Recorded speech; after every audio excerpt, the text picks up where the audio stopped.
Bonjour Maxime, bienvenue sur Bancast. Merci. Écoute, merci à toi d'avoir accepté l'invitation. Alors Maxime, tu es business developer chez Worldline Global, où tu as un excellent taux de conversion, puisque ton taux est de 90%. Et tu expliques ce bon taux, entre autres, puisque c'est toujours un ensemble de choses dans la vente, mais entre autres par ta méthode de découverte du besoin client. Est-ce que tu veux bien te présenter un petit peu, nous dire quelques mots sur ton parcours?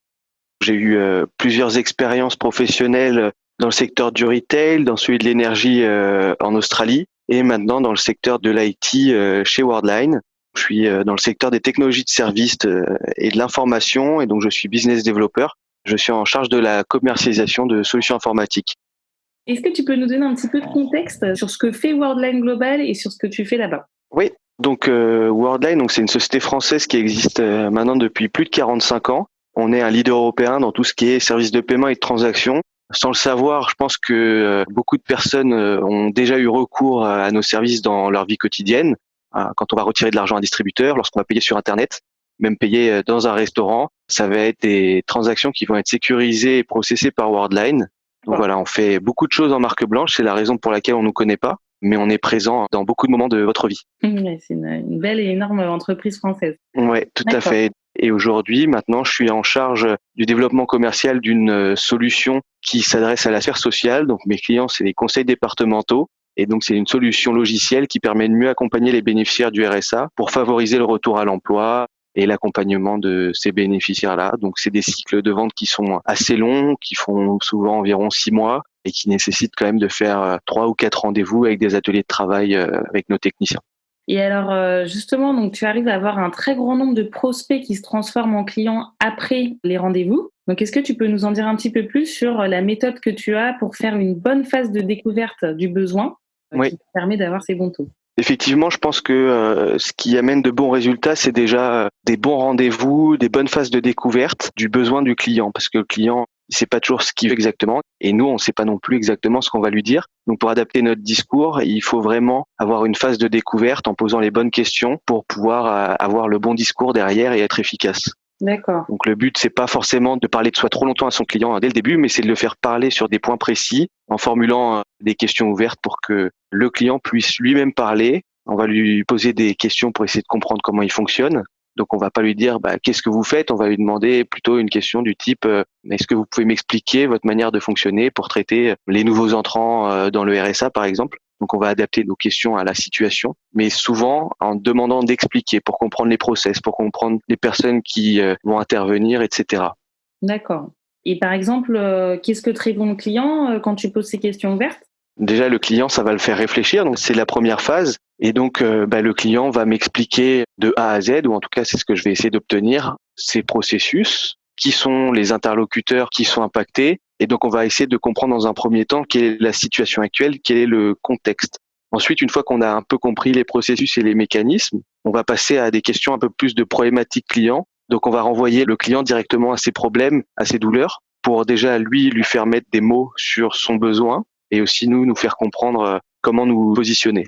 Est-ce que tu peux nous donner un cas concret du coup?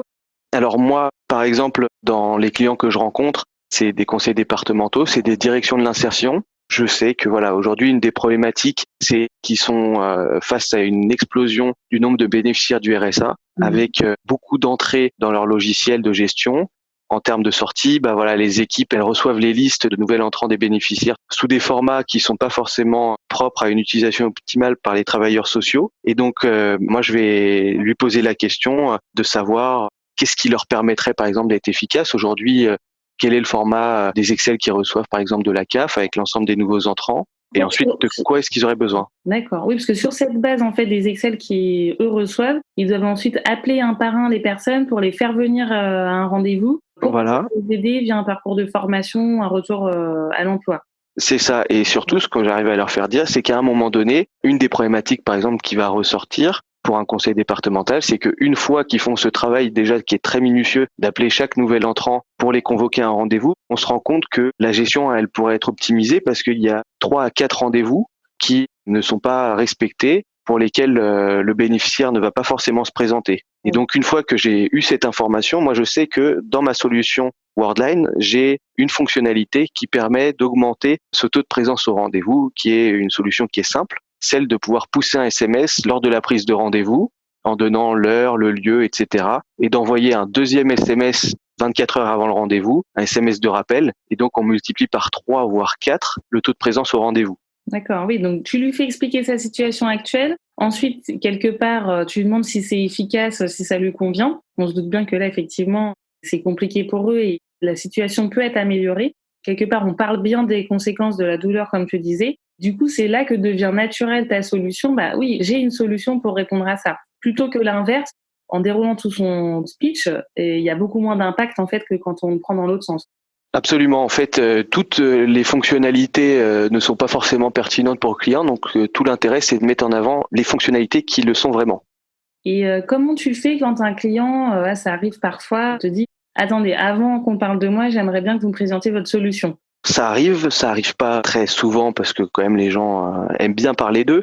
Mais parfois, effectivement, ils n'ont pas forcément beaucoup de temps à nous accorder. Donc ça, c'est souvent quand on est en phase de prospection. Donc là, ce qu'il faut faire, c'est avoir un discours assez efficace, mais qui reste suffisamment généraliste. Donc il faut avoir une compréhension du secteur, donc savoir quel est le besoin général dans ce secteur d'activité, et ensuite lui présenter notre solution qui nous ferme pas de porte, mais il faut quand même répondre à cette demande du client de savoir déjà de quoi on parle.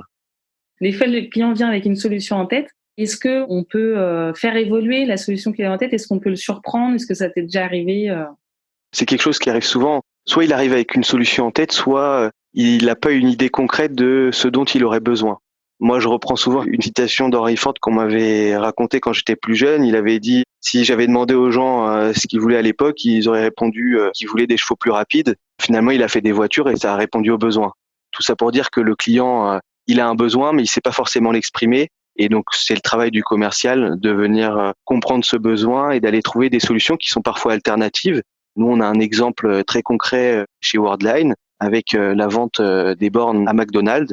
Le client nous a contacté à la base parce qu'il avait une problématique, un besoin initial qui était de diminuer l'attente en caisse pour améliorer l'expérience client. La réponse qu'on a donnée, donc on a mis en place ces bornes qui ont diminué les caisses mais qui ont augmenté l'interaction avec le client via des bornes. Donc on a cassé toutes ces queues qu'il y avait dans ces restaurants. Et donc, en plus de diminuer l'attente pour la prise de commande, on a également permis d'augmenter le panier moyen de 20% parce que, en fait, le client de McDonald's se sentait plus libre sur sa borne. Elle n'avait pas la pression de la personne derrière elle. Elle n'avait pas la pression du vendeur en face qui lui dit ce sera tout, une frite et un coca. Non, là, il a sa borne, elle est à lui, il a le temps qu'il veut et puis donc il peut commander davantage, avoir une visibilité sur le prix.